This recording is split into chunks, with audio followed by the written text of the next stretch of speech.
welcome to another event of Torino Show Film Market. My name is Enrico Vannucci. I'm one of the programmers of Torino Show Film Market here, and I'm your host for this panel, which is called, as you can see, The Usual Suspects question, an honest and amusing discussion on serious matters about programming choices in the short film festival circuit. Before we start, I would like to tell you that this talk is part of Be Short Now, which is a series of industry meetings and panels focusing on short films created by the Torino Show Film Market and Gijón International Film Festival.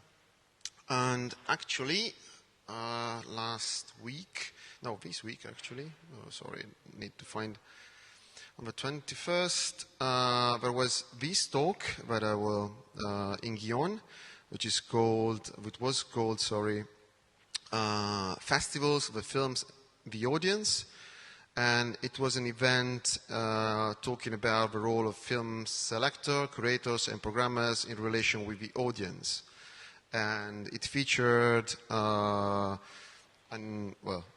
intro from Massi, a video intro from Massi, and the panelists were Jukka-Pekka Laakso from Tampere, Vanessa Fernandez, the director of Zinebi, and Stefan Ivancic from Locarno, and Bianca Lucas from Sarajevo. So the two panels are together, and this is very important. Parental advisory, explicit lyrics, especially knowing this guy next to me. We might be strong language, so just I warn you. But it might be, so just to warn you. And these are the panelists. So we start from this guy here, who is also very responsible together with me about this panel, Massimiliano Nardulli from TSFM. And Lim, where is the head of programming at Lim. Then next to him, Daniel Hadenius-Ebner, who is the director of Vienna Shorts. And next to him, Gaschütz, who is the factotum at Filmfest Dresden. And then Rich Warren, director of Encounters, and me as moderator. To give you an idea about this, and to start, I would like to start from something that I wrote when I was still a serious person a few years back, and I was like at the university.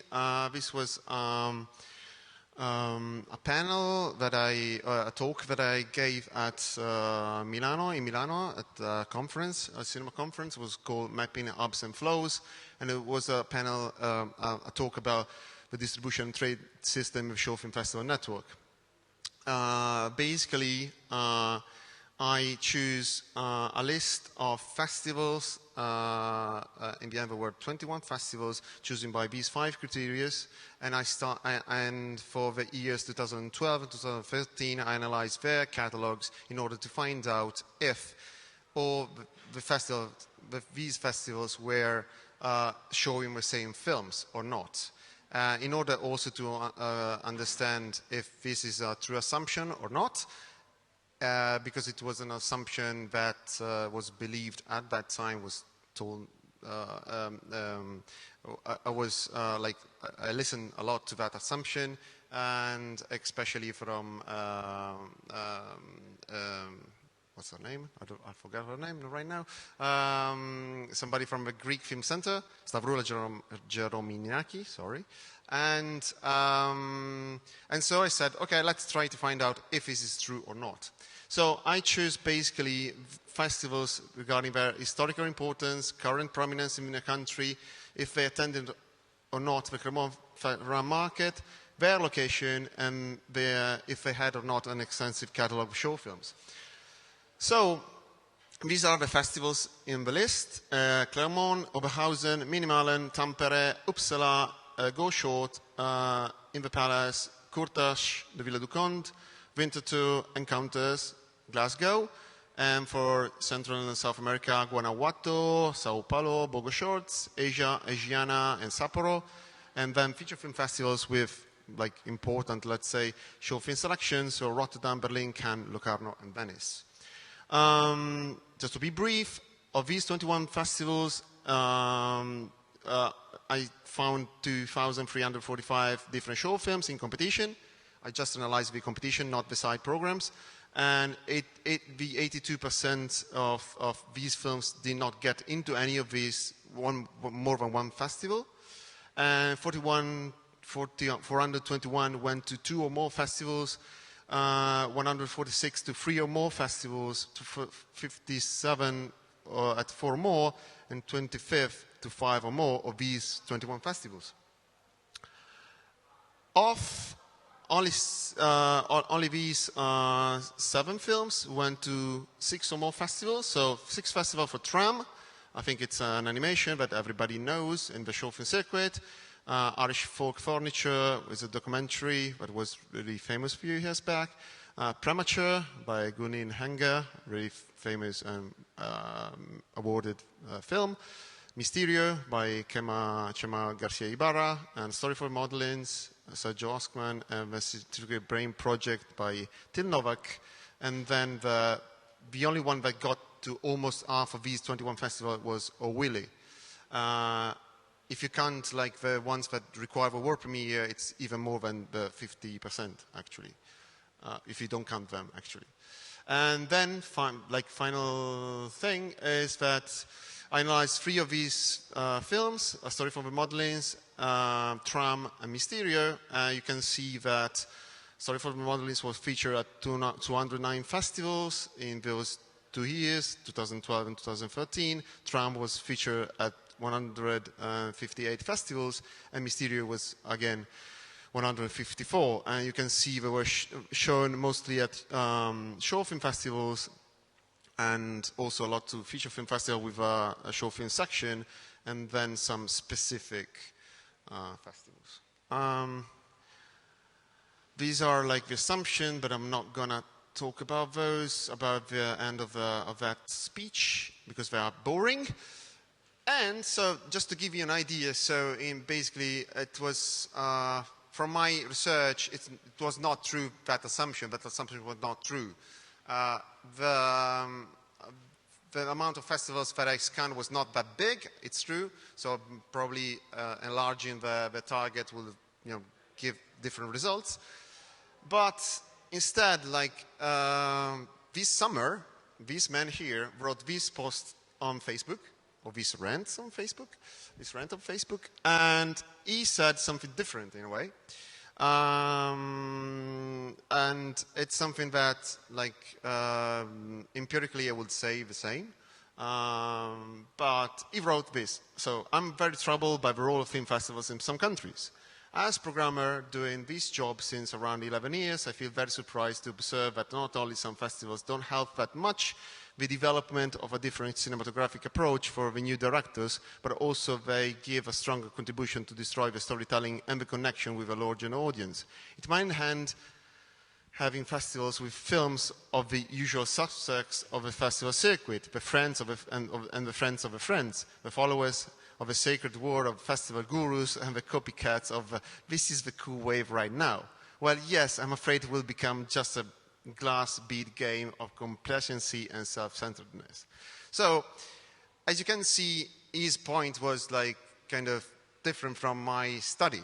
And my first question to Massi, of course, is like, what happened that morning? Why you got up and you said, oh, I'm fed up with this, and so I'm gonna tell people that the shit. Hello. First of all, normally I don't write so well, so in English, my English sucks, but that morning I was very inspired to write, because well, what's happened? First of all, I want to just do a little bit, a step behind.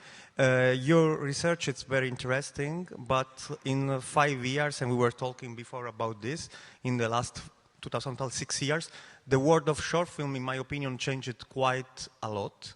It's totally different. I mean, I started working 12 years ago, 11, 12 years ago, and now it's a completely different job, in my opinion. So your research, I think that if you update the research now, it will be slightly different than the results that you had. But I receive quite a lot of invitation in festival, and I like to go to explore other film festival. And I started checking in most of them the program. I like to see what festival I'm going to watch, what film I'm going to watch in a festival. And I just start to say that almost a big number of very important festival, they almost select the same kind of film. They were some people, they were every year, maybe with a new work, but doing always the same, be always selecting some festival. And I say, okay, it's very nice to have a moment and sharing experience, sharing a festival with fellow friends and colleagues from a festival. It's not an accusation for you because I love you, you know. But it's just totally useless that I move from Romania, where I live, in the opposite side of Europe, for example, to go to watch film and filmmakers that you already know.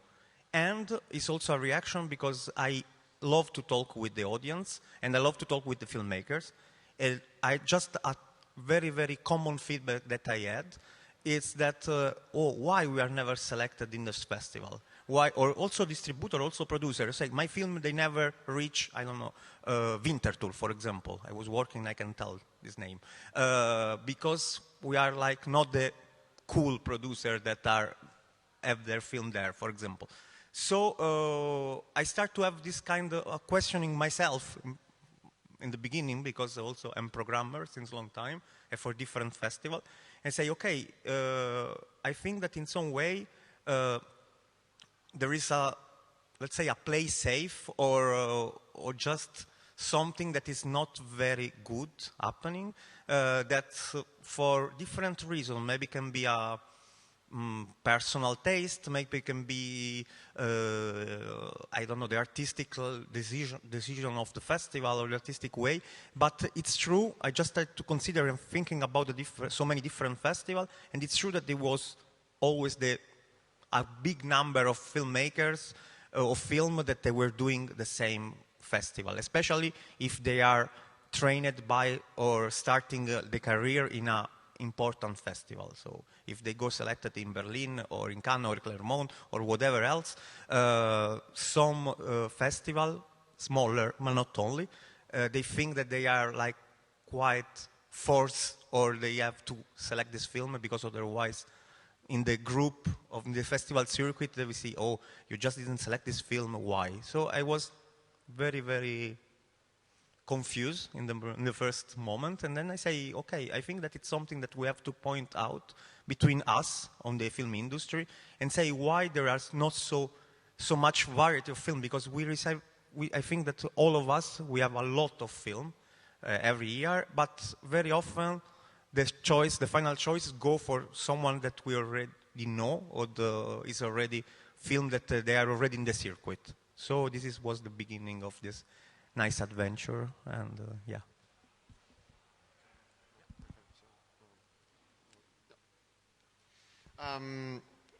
Yeah, I understand.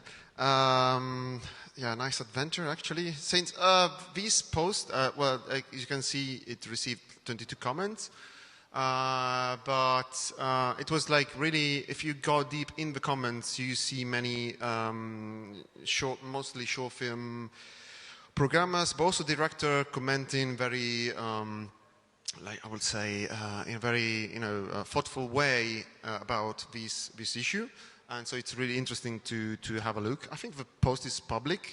I think you put it public because somebody had also reposted this, and so if you want to go, you can just log to his Facebook page and see it and read all the comments. What? Okay. And so I'll ask Daniel and Anne and Rich what they think about this, if they agree with Massi or not, and I mean, what you think about, as he said, these time different between 5, let's say, years ago, or 5-6 years ago to now, if it's true or not that something in the festival circuit has changed, or if you agree or not, whatever. So. Okay, I think there's several points that that we could make reading this post, and I think it might be also a bit too simplistic to come up just with one answer, one simple answer. I think on the one hand, or maybe the easiest comment would be that, of course, as a programmer, you would normally not program. I mean, maybe at an industry festival, but normally you wouldn't program for an industry audience, but for the local audience. So many films that are presented at many festivals are presented there because they are good, and of course you, as a programmer for your city, you also want to present those good films to the local audience in your city. But I would definitely agree that then again, the whole festival scene has changed a lot. Not only, I think, in the last 5 years, but probably in the last, I don't know, 20 years. I also just looked up a few numbers because I did at the university. I did a small lecture at one point, and I did a lot of research about how the festival scene developed, and that was in 1995 we had 500 festivals worldwide, and in 2015 it was around 4,000, and no one can really tell if the numbers might be way higher. The good thing on the one hand is that 70% of these festivals present short films, so also a lot of feature film festivals present short films. The bad thing about it is that, of course, there's a lot of festivals now happening in the same cities or in the same areas, same regions, and they do present the same films, and they start repeating themselves, which is then, I think, maybe more a lack of a profile of a festival, or a lack of a certain start or certain thinking when you start a festival, like what do we want to present there, and what do we want to show? Because if, of course, if all the festivals, even in a city like Vienna, where we now have, I don't know, 25 or 30 events that call themselves festivals, if they all show the similar films, then it gets a bit boring. This is just for a start. I could go on for a while. I remember that post, and I have maybe first a question. Who are you talking about? Are you talking about anything, any specific festivals or any specific people?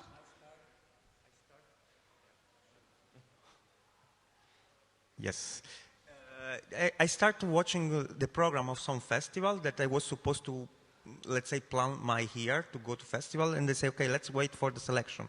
So I see some festival, and they say, okay, why I have to come back to this festival to watch film that I already know. So, you know, just like the festival circuit, okay, it's nice to meet friends and nice to be with it, but I think most of the film I already knew it. So it was, and then checking different program, and they say, okay, but I just realized that it was a little bit the same filmmakers or the same films, not always the films, but also the filmmaker, but this is another thing, that they were there.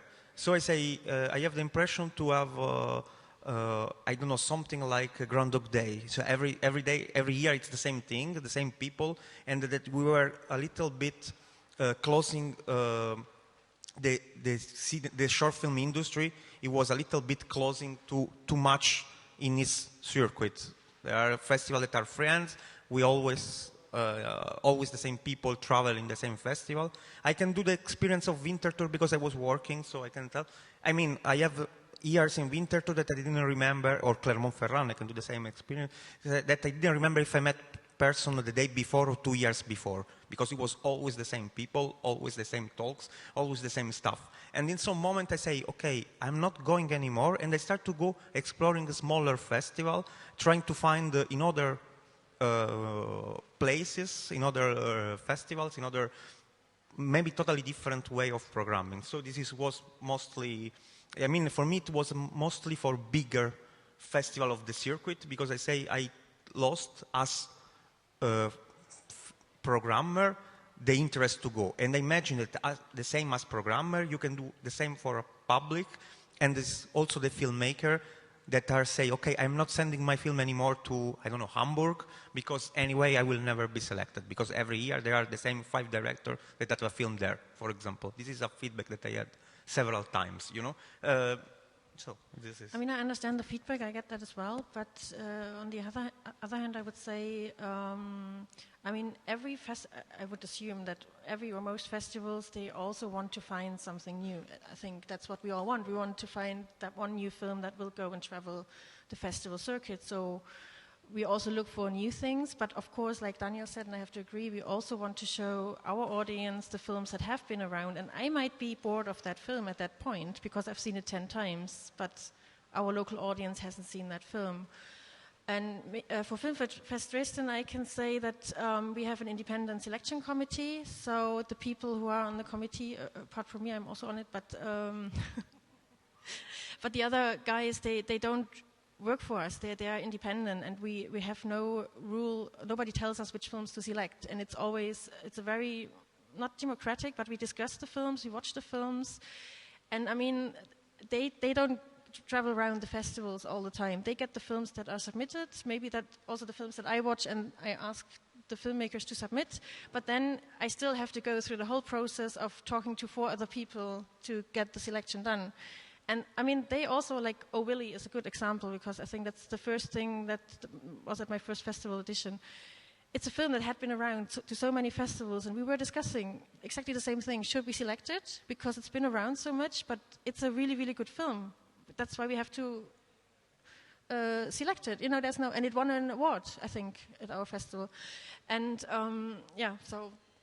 But I can, for us, honestly, it's an independent thing, and the independent selection committee, they do choose also, of course, similar films. Sometimes, not always. But in some way, you don't have the impression that the industry is going, also not only films, but in general, it's a little bit repetitive. I mean, it's like the same filmmakers. Okay, can be no film, but maybe can be, let's say, a kind of film or some director that are in all the festival. I mean, you don't have this impression?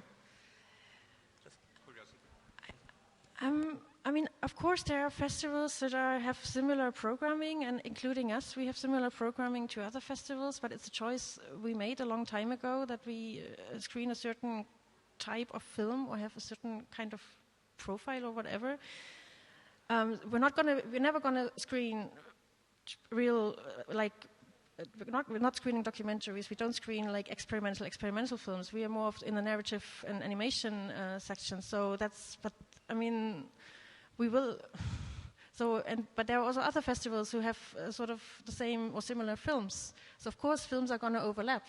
But at the same time, we also every year have films that are fairly new at our festival, or not many that haven't been to many other festivals. And I think you also talk a lot about the people, that we meet each other all the time, of course, because we travel, but it's our job. So, I mean, what did you want us to change? Like, I don't know, what's... Maybe you travel to the wrong festivals if you want to discover things. But I mean, this is a thing I often ask myself as well as a programmer. Okay, what is the need now to go to this festival when I know all the films anyway, and I meet the same people that I will meet 1 month later at this other festival as well, and their programming might be a bit more interesting or whatever. I think this is definitely a thing. On the other hand, the thing that you mention always, that festivals pick the same filmmakers in like several times in a row, it's also maybe something that that you want to follow career, of course, because this is also interesting to see like how people are developing and how filmmakers are developing. Yeah, but I think it's also maybe a choice that we have to do ourselves, and I would agree that many profiles are not very, like many festival profiles are not very well developed. So, for example, as when we talk about Oh Willie, we didn't show it at that time. We didn't show it in the competition, but only No, actually we had it in competition, but it's a bad example. But we had other films that we didn't then take in competition because we knew that they were around so much, and they are probably in either the Short Matters program, or with all the nominees of the European Film Awards, or they are in the Golden Knight program of the French Academy. So sometimes it doesn't also make sense to have films in a competition anymore, but still you want to make them available to an audience, so you maybe find some other... Rich, what's your take on this? Firstly, thank you for giving me the Brexit seat on my own, close to the edge. Just keep it light-hearted a little bit. Look, it's a problem, but I mean, it's really about getting back to this point about who is the festival for? And films do travel. It's good that films travel and that have a festival life. An example of what happens if you don't is there was an art gallery in Bristol, and there was a curator there, and no one ever really used to go to the exhibitions because they weren't brilliant. And you asked him, who are you curating for? And he would say, without a shadow of a doubt, other curators. And yet they had no audience. That isn't what film festivals exist for. It's about audiences, and sometimes there is a replication of that. I also think there's as you pointed out, things are changing in the short film industry. The last 5 years there's been some dramatic changes. The last 10 years, 15 years, there's a lot more short films. As programmers, as selection committees, we suffer from short film fatigue. Sometimes it is easier to pay more attention to a film that has a pedigree than a film that is brand new. I'm not saying that's always the case, but if you're on your 40th film of the day, you look at where it's screened. So there's that to consider. But getting back to this idea, this changing community, just to talk about, social politics a little bit, the short film industry is growing up. There's lots of us now having a career working within the short film industry, either as a festival director or as a distributor, sales agent, something. So we start knowing each other. We start becoming our peers. And then you suddenly get peer pressure. Oh, you screened that film. Oh, well, I better screen it then. I'm not saying that happens. That's not but subconsciously this is happening as well. This idea of who do you want your festival to be like? Oh, I want my festival to be like Berlin. I must screen the Berlin films. There's these things that seep into the consciousness because we are now part of this peer group, and this all kind of influences why these films travel. But you're right. Just as a pure estimation, there's 15,000, 20,000 new short films every year being made. The old adage of when you were letting a filmmaker down because they hadn't got into your festival, you would say your film isn't for every festival, but there is a festival for every film. That's not really the case anymore because there's too many bloody films. So is there another way of getting more opportunities within the scene? I'm interested in that point that you made on there, regarding the development of a different different approach.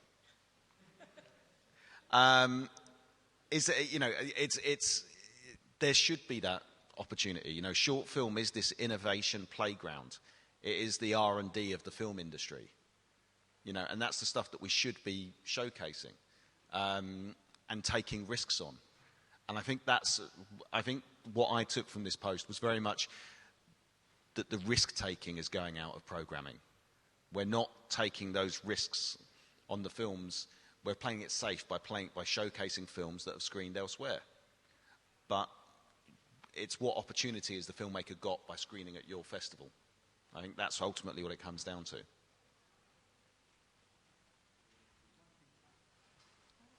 Yeah, probably the things that we have become a proper industry, like strong and, as you say, like proper industry, film industry.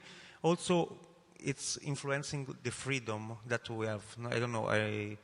Of course, there is the premiere status that it's very, maybe Enrico can tell something about this as well. And there are not only this, but I mean, also the responsibilities, okay, you have to do a film. When you have a market, you have to be a competitive market in some way. So, I mean, I have the impression that the pressure is so big, as you say, that it's also influencing the freedom and the taking of risk. Yeah. From this point, I would like to read you briefly some good point, actually, that, sorry, Gaia Meucci, works with Reach at Encounters, wrote me. She wanted to come, but she couldn't, so she was really nice to write me some points and about what Massi said in this post. And it's, I think, one of the, well, she wrote several things, but I will just focus on this one, which is what she calls the cult of the curator phenomenon. And basically, she said that in the last 3-4 years, the short film circuit has transformed from what used to be a very supported network, supported both towards over festivals and towards the filmmakers, into a bit of a cliché. This phenomenon affected certain festivals in particular. All of a sudden, what I could see on social media, in the conversation and the posts by programmers of such festivals, was rarely about filmmakers, rather about how cool and niche their festival was and how much fun and drinking had at their festival parties. This was quite entertaining at first, but soon it started being pretty annoying. It seemed as if all of a sudden the curators had become more important than the films, and that the festival mission was to raise their own profile rather than delivering a service to the filmmakers. It became about making a mark as a curator rather than supporting emerging talent. I guess Massi agrees 100% with Gaia, I guess. Yeah, of course. But I would like to know what you think about this, and also would like to open the group therapy session with the audience right now. So please be brief, and then we can ask somebody, because we want to hear your own voices, because we promise the group therapy sessions. Here it goes. I mean, I would agree a bit with Gaia, but I think it's not only for the short film festival. I think it's for the festival scene in general, that sometimes the curators got a bit more important, or you have the feeling at least that they got more important than the films sometimes, and the filmmakers. This is also maybe relating to what you said, or what we I think agree, that we do show, or we all stated that we do show films for an audience, but at the same time, if we program films that are more, I don't know, more conventional in the making, if they are more funny or trashy or whatever, they definitely get more audience than the competition programs, definitely, and these are the programs that sell out the earliest. So in a way, we're also we take ourselves in a way more important, and telling people like, okay, but these films are the good films, and these films are the films that should be presented and should be considered as competitive films. So I'm not so sure if we are really or truly honest to ourselves in this whole process. But then again, also what I think it's interesting that there's so many festivals out there, also so many short film festivals out there, and then you don't even have these, or you often don't have this, division in what you want to present. Like all short film festivals that we're talking about now, or most of them, they're showing everything. It's basically like from documentary to fiction to animation to experimental films and so on. So there's not a lot of I don't know, focusing or specializing on something, which would be possible as well, I think, and would also maybe talk to some people from an audience even more, because it might be also more interesting than to know, okay, this is exactly the field where I'm interested in, and maybe a niche where I'm interested in. But a short film festival, what is this? I mean, most people don't even, like, if you ask someone on the street what a short film is, most people can't even answer this question. And then most of the other people who would be interested in film also would say, like, yeah, but short film, okay, but why?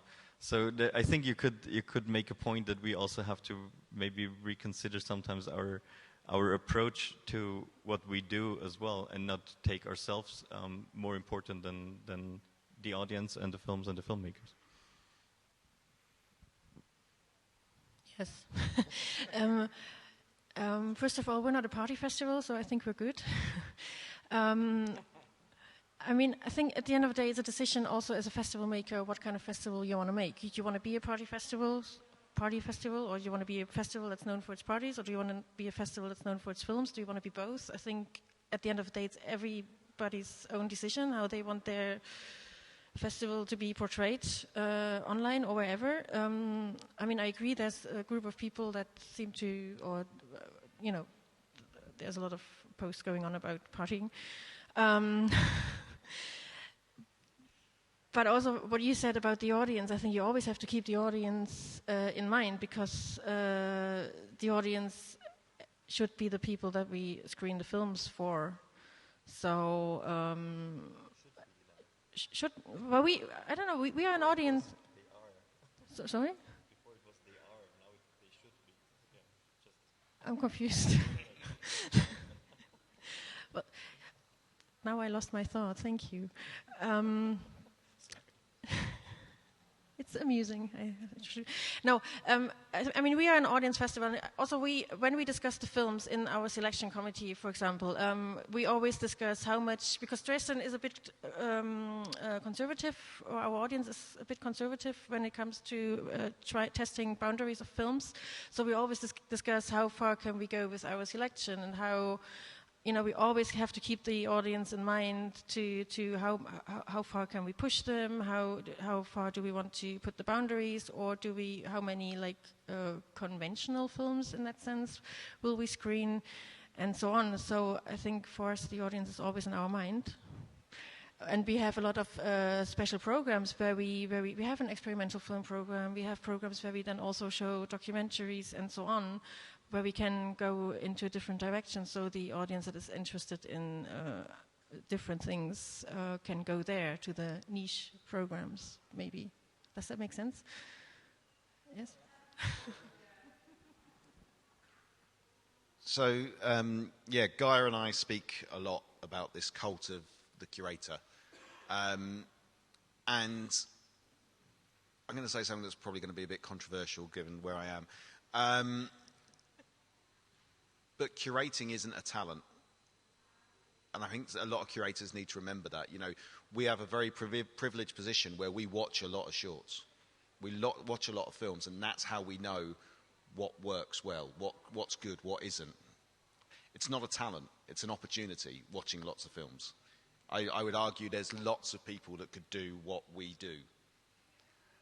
So the idea of curators putting themselves front and centre as, this is my program, this is the future, this is what everyone should be watching, this is what they believe, it becomes problematic. It becomes an issue with regards to taking the focus away from the films. It is about audiences. I mean, the point Daniel makes about, what films attract certain audiences. It's worth pointing out, we are film festivals. Film festivals are not, financially well off. So we do need to get audiences into the cinema, to paying audiences in. So we do have to make those considerations and think about, what it is we need to bring in. But I just feel that there is amongst with some programmers, there is desire to be seen to be screening some certain films. Not because you believe in them, not because you're going to get an audience at your festival, not because you're going to do anything for that filmmaker, which is also a consideration. I mean, that's certainly something, you know, that we consider is like, what would be the point of screening this film if, you know, if the filmmaker came, would they get anything out of it? Would there be an opportunity for them to develop a new idea, meet a new collaborator, meet someone? Or is it literally just going to be for us to say, yeah, we screened it too? These are the considerations that we need to be making when we're selecting the films. You know, what is the benefit for the audience? What is the benefit for the filmmaker? What is the benefit for the festival? Which order you do those in is dependent on, you know, your own personal ethics, and I suppose, or your own agendas. But these are the considerations. There isn't a right answer and there isn't a wrong answer. Sometimes we do need to screen the films that are doing the rounds because it will get an audience. It might get that filmmaker to come, and you know that filmmaker will come with their entourage of other filmmakers, and that set will come, and you know, and that will be important for your festival to have that group of people there. Sometimes not. You know, it comes down to a festival by festival basis, I think. I don't agree, because I think. I mean, you know a filmmaker, and you know he's done maybe some important stuff or has been quite successful with the film. But I assume that 80% of our audience, or even 90% of our audience, don't know that. They don't know. They don't care at the end of the day what films we put on beforehand, because they don't know any of the titles. They don't know the filmmakers unless Gérard Depardieu is maybe in the film. So I don't think having a name is good. Having a name is not necessarily good for the audience. It's probably that's more good for us. It's good for the programmers, because if you guys see that we have a certain filmmaker at our festival, you probably will pay more attention, I would say. But our audience, they don't care. They just want to watch good films, and we want to show them good films, or what we perceive as good films, or maybe also controversial films, because personally I love it when they discuss afterwards and hate or love a film. So, but that does largely depend on who the audience is. You know, so for instance, for Encounters, we have two very specific audiences. We have, you know, what we call our industry audience, which is made up of filmmakers and the industry in attendance, and then we have our public audience. And you're right, the public audience don't know the filmmakers, they don't know the names. You know, that's not a consideration. But the other audience do. They are interested in the latest film from so and so. True. This time I agree. But then you have to maybe live with the fact that maybe you're not screening for the programmers, you're not screening for the people, you're not having. I mean, we're not a festival that will present you with the latest shit. Basically, we're not. And it's fine. But we don't. I mean, I can honestly say we don't. It would be, of course, great that if we. I mean, we also have filmmakers that we not discovered, but they kind of grew up with our festival, and you know, then they became successful, which is really, really nice. But it's not. It's not our main ambition to get you guys to our festivals to watch the latest films and then you take them on. I mean, that's other festivals are for that maybe. I mean, I don't know. I mean, it's great if you come, and it's fantastic because we also want you for other reasons at our festival. But the film screenings or the competition programs, they're mainly for the audience and also for the other. And I mean, the other filmmakers, we invite them because, of course, we want them to present their films. We want the audience to meet the filmmakers. I think it's relatively easy in Dresden to also mix filmmakers and normal audience. So you are. As anybody has anything to say and wants to start a group therapy? Irina, yeah. Wait a second. Hello, everybody. Oh, it's too strong, probably. I don't know. Can you hear me? No, thank you. I'm not an actress, and I'm not used to stay on the stage, but you can hear me. So I had a meeting which I have to leave, but I really would like to contribute with 2 points regarding the issue. And one of them is I'm a film producer, okay. So I'm really interested in the issue. So I don't represent festivals, and I represent filmmakers like, yeah. And for us, it's extremely important to be present at festivals, of course, especially when we are newcomers. We don't have a huge career behind us with lots of films yet. And for us, it's extremely crucial to have this opportunity to be seen, to be considered, to be one of the many in consideration for selection. And I would say that there's some festivals in which I go as an audience, and there's, of course, festivals in which I go as an industry, and markets, of course, as this one, for example. And for the one in which I'm present as an industry, so I go there to know other filmmakers, to collaborate with them, probably to make a co-production or some other kind of collaboration. Then it's different. It's different. 2 points. One point is that, of course, we know that big festivals are leaders, and they make the lead with selecting some films, and then smaller festivals, or let's say A-class festivals, B-class festivals, we all know about it. So the other festivals are, let's say, forced in a way or obliged in a way to consider those films more. But do you necessarily have to put them in competition? Isn't there a way to put them out of competition in a special program, which is like dedicated for those already awarded films who made their entry in a very important festival? So there's, I don't know, I don't see from my point of view the need to put them in competition on smaller festivals when they won Locarno or Berlin or whatever else, because they already were renowned, they were already recognized, and what's the point to them to win other 70 awards from smaller festivals? Yeah, of course, it makes the whole list of many awards that you have at the end, and when you present yourself to the film commissions later for your new project, of course, it matters. But once you have already the award from the big festivals, isn't it kind of not enough, but it's still a good reputation you already had. So probably not having them in competition, but still having them on the festival in order to bring the audience, as you already brought the point. And I believe this is extremely important.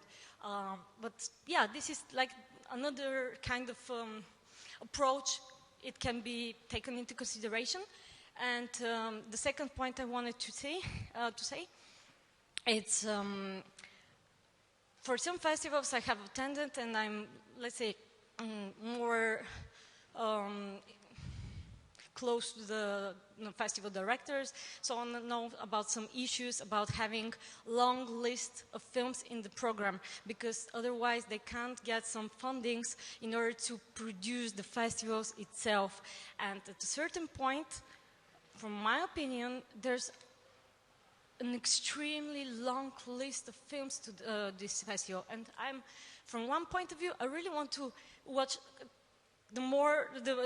as more as possible, and then at a certain point I see films that are not at the level of others, but they're still in the same competition, and for me confusing, because this festival, in order just to get the money from the fundings, they're forced to have so many films in competition that it becomes like it loses the good point and good quality for some films, and for me this festival starts losing my attention.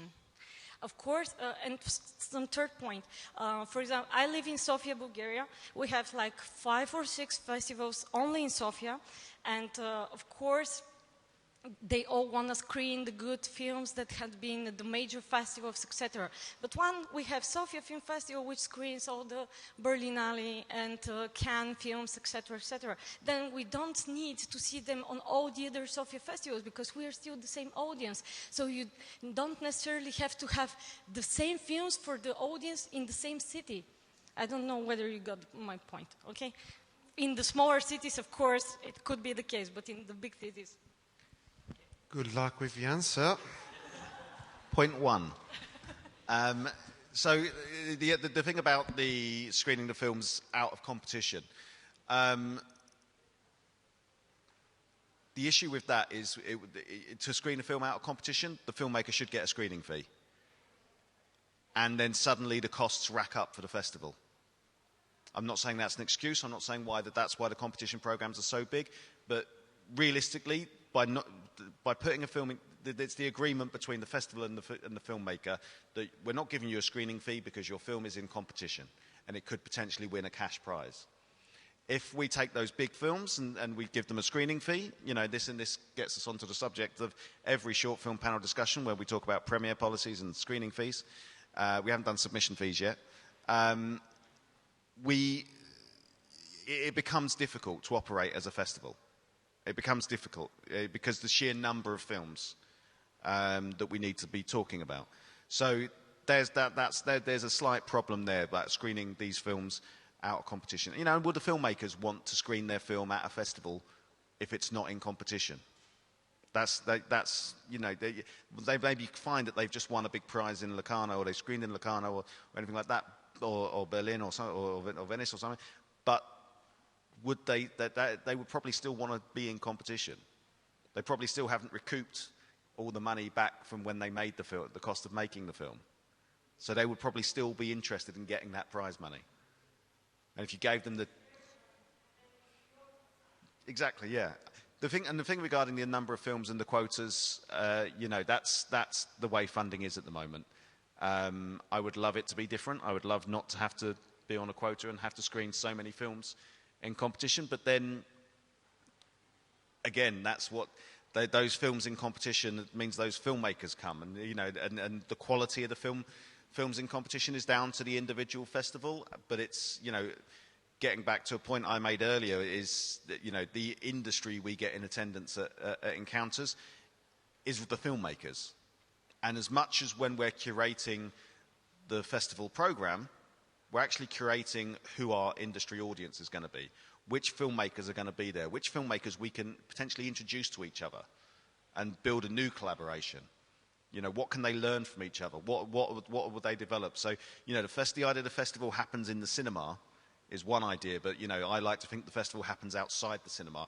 The thing you said about the conversations, showing those controversial films, to see what conversations that happen, that's what a festival is about. And that's why sometimes screening more films in competition means creating more of a network of people, of potential collaborators who are in the room that could potentially move on and do something interesting. I've forgotten the third point, I'm sorry, but I'm just going to say yes. I would like to comment on the competition, the number of competitions and films in competition, because I'm very sorry if you have to be a slave to the number of competitions for funding. Luckily, we don't. Nobody cares about how many competitions we show. They just care how many films we show, and that's a difference because we're fairly free. I mean, I'm very critical of our competition program, but or self-reflective afterwards, because you're always kind of critical of your work. But what I can say is that because we discuss this every year in the selection committee, how many programs are we going to make? How many competitions are we going to make? Are we just going to show the films in the competition that we really believe in, that should win an award? So are we going to keep it down at 6 competition programs in the international competition? Or are we going to give more films or filmmakers the opportunity to win an award? Or how are we? It's a discussion we have every year. But what we decide on most is we want to, all 5 of us in the committee, we want to stand behind the program. And this narrows down the competition, of course. And what I wanted to say earlier as well, because you mentioned there are like 15,000, 20,000 films being made a year, short films. I don't know how many, but I think we also have to talk about the quality of films. Because I'm sorry if I'm offending anyone now, but from our submissions, I tend to say that 80% of our submissions are not made for our competition. I'm going to put it a bit more nicely. They're just not up. I leave that up to you to swear. No, they're just not up to scratch. I mean, I don't want to sound arrogant, but they're just not made for our competition program, and it's maybe we have to talk about the quality of the films. How many really, really good short films are out there, actually? Or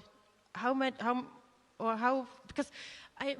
16, because I mean, personally, I also usually pay attention to certain countries because I really want good films from these countries, and they're not there. What do I do if they're not there? Do I screen the film, or do I just say, no, the film is not good enough, we can show it in a side program, but it's not for the competition? I think that's also, quality is important, maybe. Absolutely. No, to mention this briefly, because we talked about it before.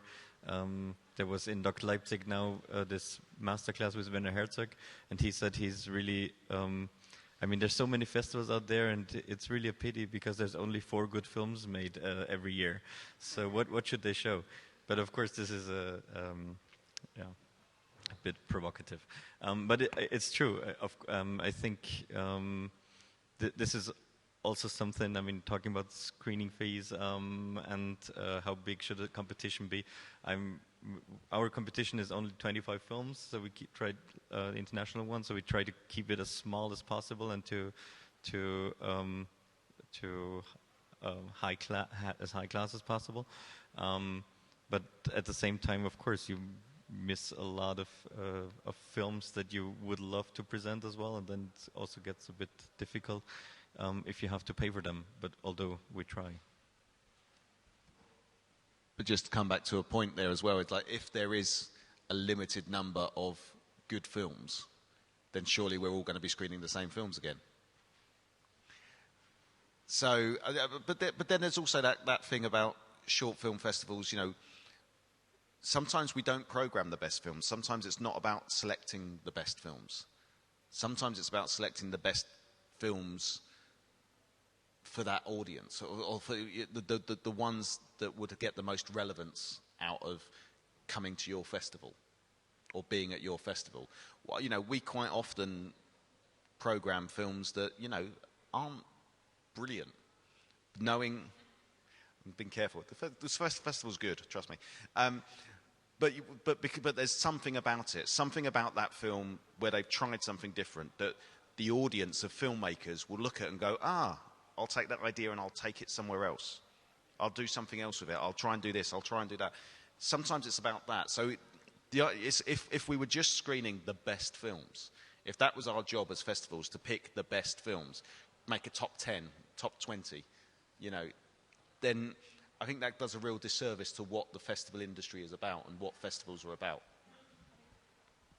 At the end of the day, it's also very subjective. What is the best film? So it's generally depending on the people who select the films, who decide which is the best film. It's not necessarily the best film in the program, because the program also has to fit together, and you know, it's... Beginning of the discussion again.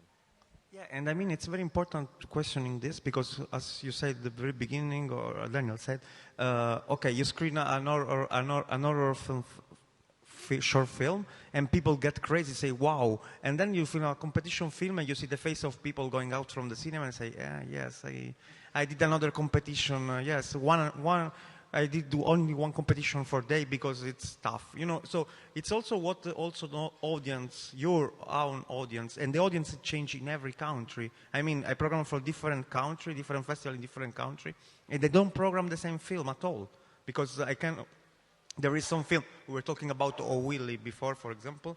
There is a dog, nice. No, it's you? No. No, it was someone over here. I thought it was a dog. It's just Ben, don't worry. Yeah. It's just Ben. So if a film is objectively a good film, it's okay. But I mean, there is also what the audience want to see. It's very often not the film that ended in a competition from some festival, not yours, I know. But and it's happened. I mean, I was working in festivals where audience, I mean, they ran to see the auto competition program and they were very happy. And then it was painful for them to watch a competition. And I mean, this is really, but it's general for film. Why we are now talking a lot about Netflix and stuff like that. Netflix gives to people what they want, mostly.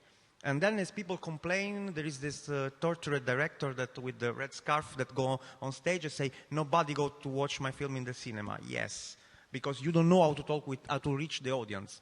You have very different discussion. Then the film, it's very important that it exists, but this is another thing. I mean, there is a very big problem in targeting and knowing your audience and do also a selection that is good for your audience. And I mean, I'm a programmer, I'm not doing programming film for myself. I watch 2,000 films for a year, and my tastes are totally different probably with someone that watched 3 films for a year. So also know this, it's very, very important. And I think that there are some colleagues, there are some festivals that they forget sometimes this, that there is not there all small, let's say, personal and private things. It's a festival that you do mostly for reaching some other people to share and communicate something to the others. And you have to reach, ideally, the bigger number as possible of persons when you do something like that. Some questions or issues, and I would go this. We listen to your thoughts, and then you can reply. So, Daniel, if you want to take notes, as you do. Thank you. Hi. My name's Nicholas. I'm a cinematographer and I'm a producer based in London. And I was wondering very briefly if you could maybe give us your ideas on a topic that hasn't really been brushed upon much in the discussion. And to introduce a brief anecdote, I have a good friend who just finished his first feature and premiered at Locarno. And he went to Locarno and he found out he was a bit of a celebrity there because he was the film that had made it through the online application process. Every other film there, apparently, didn't get in through what all of us consider to be the sort of the way to, you apply to the application process and you could get considered and maybe you get in, maybe you don't. But so there seems to be like a lot of filmmakers like myself feel like we're circling around the citadel waiting for a gap, and we hear stories that people that made it through the gap, and I wonder if you care to comment on this idea that connections are very important in the film industry, and I understand also the logic of like programmers and festivals need to make sure they stay relevant, and therefore the safety of the bet I understand the logic of, but in regards to short film, what Massimiliano's post seemed to suggest was a frustration for similar mechanisms applying to short films, which I think was Rich saying it should be the R&D of filmmaking. Thank you. Second. Can we first answer the question? If you want. Yes, thank you. First of all, I think you have to really differentiate between feature film and short film. So I think, I don't know much about feature film festivals, but I think the selection process is a totally different one. Short films,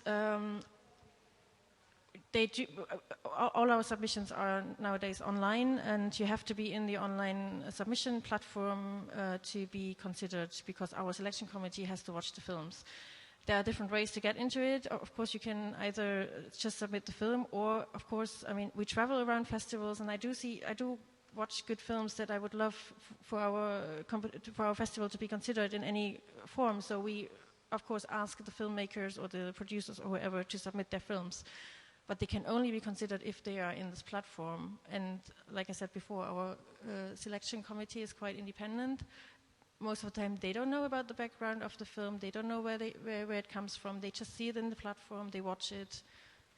It's every film gets watched by several people, so that's how it works for us. So I disagree. Yeah.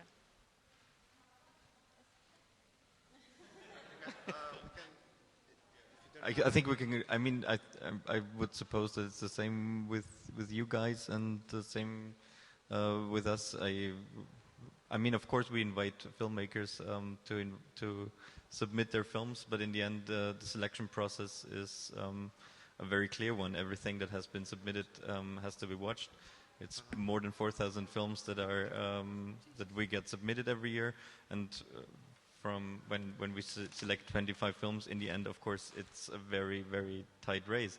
And in what we do consider is that we try to have not too many films in the competition that have already been at other festivals. So at least we try to have a quota like this, because of course we also want to stay relevant in a way of in discovering new things. So. I can comment on this as myself. Like working as advisor at Venice Film Festivals, I've basically alone thousands of films, and usually I received, as you know, it was like said before, lots of films are not fit for the festival. Let's say theme or thematic, whatever you call it, as you want. And so if I receive a film from somebody that I know and that I trust, then usually I stop watching the submissions to watch that film, because usually, not always, but usually it's a film that might interest me because people know what we are looking for. So it's something that, it's a matter of trust. So it's a matter of trust in this business. So it's not about having friends or just like pushing friends, but in that sense it's just like if you trust somebody that has the same, but that knows what you're looking for, then it just it before the others. But then in the end, the decision making, as you know, I think everybody agrees, is like fair. So you just consider good films. Then selections are complex stuff, I would say. So in that sense, it might happen that a good film is cut for several reasons. So that's it. That was my comment. But now we go on with another question. Well, it's a comment, if I may. We're talking about short films, right? So they have a fairly small distribution, especially in my country. I don't know about other countries, but in Italy, short films are really not seen, actually. So the festival is a distribution network for short films. I can assure you, people don't know filmmakers. They don't know the names, so they don't see the names coming back. Sometimes, occasionally, in our own experience, it's a small festival, the one I work for, and we try to keep the list down to about 22 international films, or almost the same number for Italian films. And we have on the side a program of feature film, which helps us to get the audience, so that we can educate our audience to see short films. So to have a synergy between the two things, and it works to a certain point. But then it depends on the submissions you get. That's important. Some filmmakers prefer to submit to Locarno, which takes place at the same time as our festival, and not submit to us. But we get a lot of submissions all the same, so we have a choice to make. The choice we make is we want to give emotions to people, because in the end we talk about cinema. We don't talk about, just an experiment we make. We want to educate people to good films, to good cinema. And plus, the filmmakers, they will do 3, 4, maybe 4 shorts before going into feature films. So it's also, if you get the same name, means that person is developing as a filmmaker. So I don't think that's really a bad thing. A bad thing is if you have a friend and you get somebody in the list just because there's a friend. But that doesn't work for anybody. I mean, it can work one time, maybe, but not the next one. And it's true that sometimes we get films from other festivals, Berlin, and it depends on the timing, when your festival is taking place, how long it is before you close your call for entries. There are a lot of factors that come into play. So I think it's interesting to see the same discussion. We have the same discussion every year when there is this election to be made. And then there is also a question of platforms, for example. Use platforms for submissions. If the platform is free, you get a lot of bad film. I'm sorry, I wouldn't say fit for the festival. I mean, I will clearly say bad films, a lot of bad films. So, and we wanted that to be free so that it's more democratic, so that young filmmakers who don't have any money can apply, can submit. But you have to make a choice. I mean, you have limited resources, so maybe a little fee will discourage people who are just making a film with their mobile of the kids playing in the playground and submit that to the festival. So I think there are a lot of different things to be considered. I would, from my point of view, no, the 60 euros fee doesn't do that. So people still send films that are not interesting. So yeah. Anybody wants to reply? Yeah, I'd just like to point out for anyone playing short film panel bingo, we're now on submission fees. So that's everything covered for a short film panel. It's right. Submission fees are a thing. I mean, I've stopped calling them submission fees. It's a viewing fee. You're paying someone to watch the film. It's a job. You're watching the number of films being made now. Someone has to sit and watch the films, whether they're good, they're bad, in the middle. Someone has to sit and watch it, so it's a viewing fee. I'm just keen to change that language a little bit, because submission fees are always politically, well, it just starts a conversation, doesn't it? Yeah, that's it. Nothing more.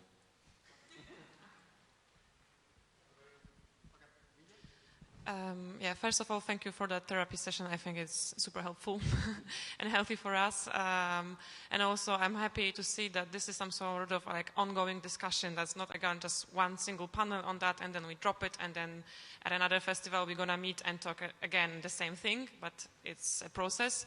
So I'm a programmer myself with a relatively, I feel like a newbie, because it's been only 4 years for me to be in that international circuit, and I can totally relate to what you are saying, which is horrible, I think, that after 4 years you can see already the same problems. But I really realized, I think, after a little bit of time in that circuit, that we really, as film curators, we should really have some sort of code of ethics of how we work. Because sometimes, I think after a year, I discovered that sometimes all this traveling is completely useless and very unecological. And why don't we ever talk about that? You better stay at home and maybe work with your local audience, create more events within the year, or I don't know. I think that being a film programmer or film curator is not only putting altogether 15 competition programs, but also it's about writing good editorial about the films and creating some context of how we screen the films and why we screen the films, rather than just doing what everyone else does. Thank you.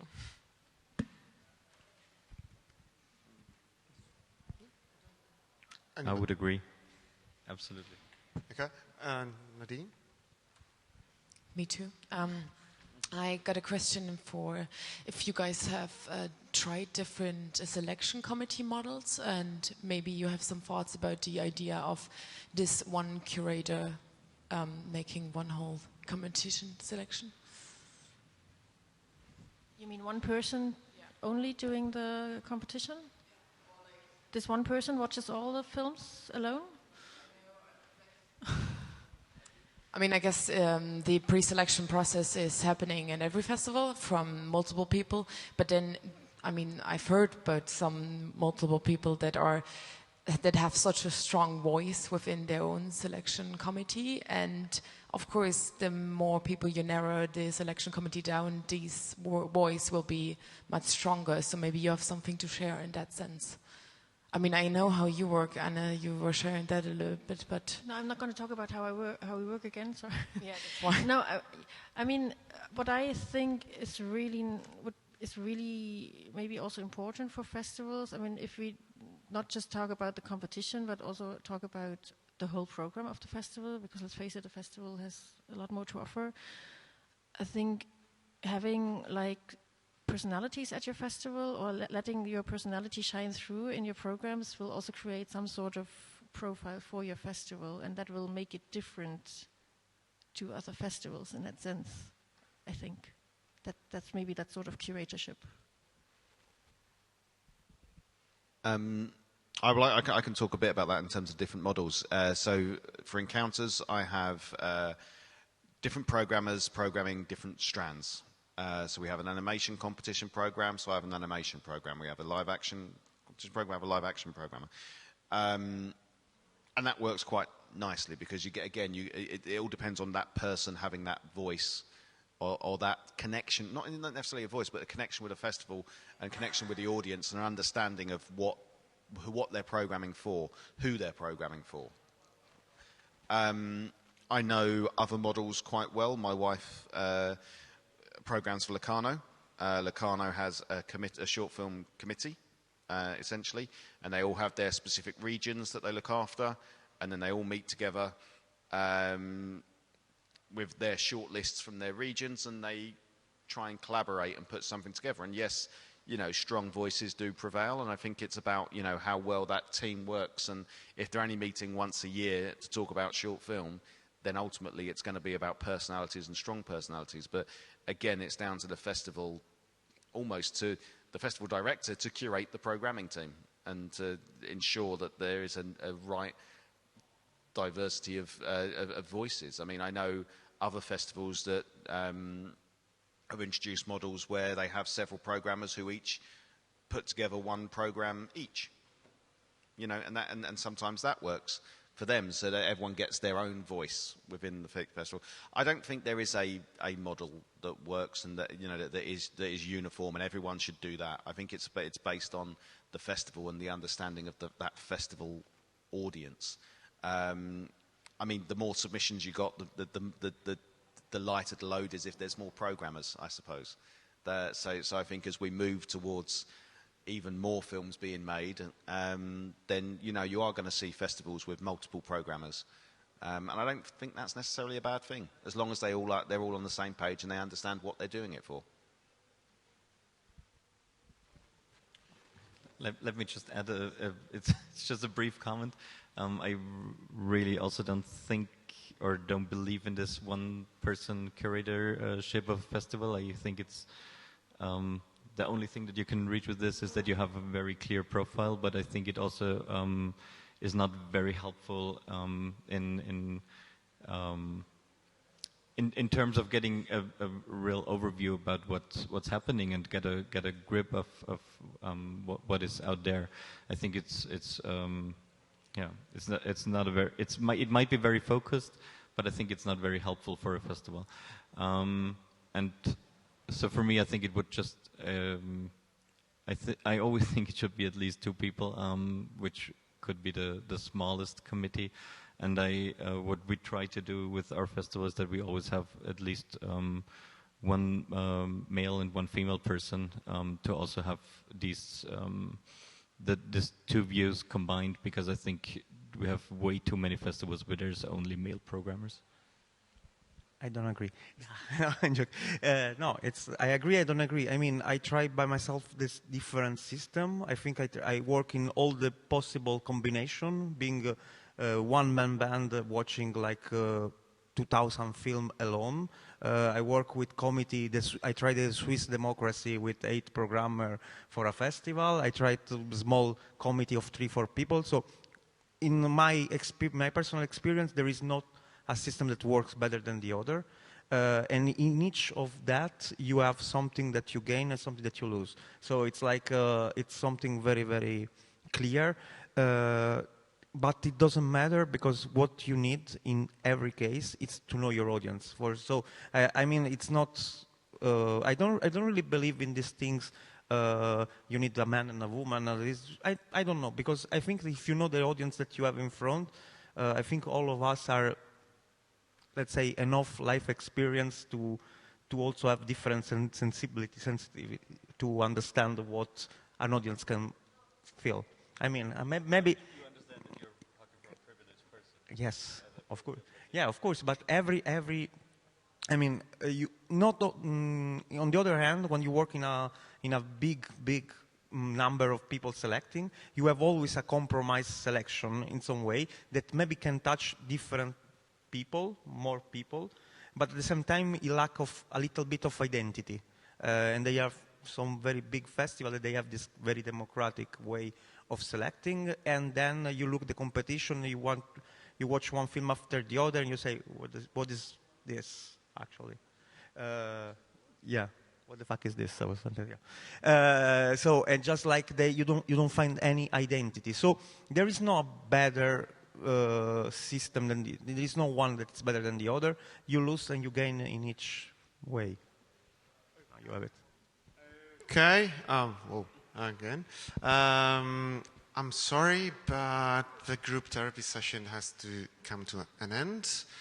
This was The Usual Suspects.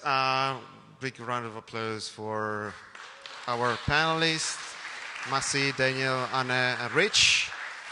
And now we're gonna have an award ceremony for our market screenings, and the All You Need Is Short. So we're gonna find out who the winners are. So, and Oltrecourt, of course. Yeah, sure. So please welcome on stage Jacopo Chessa. Thank you so much, everybody.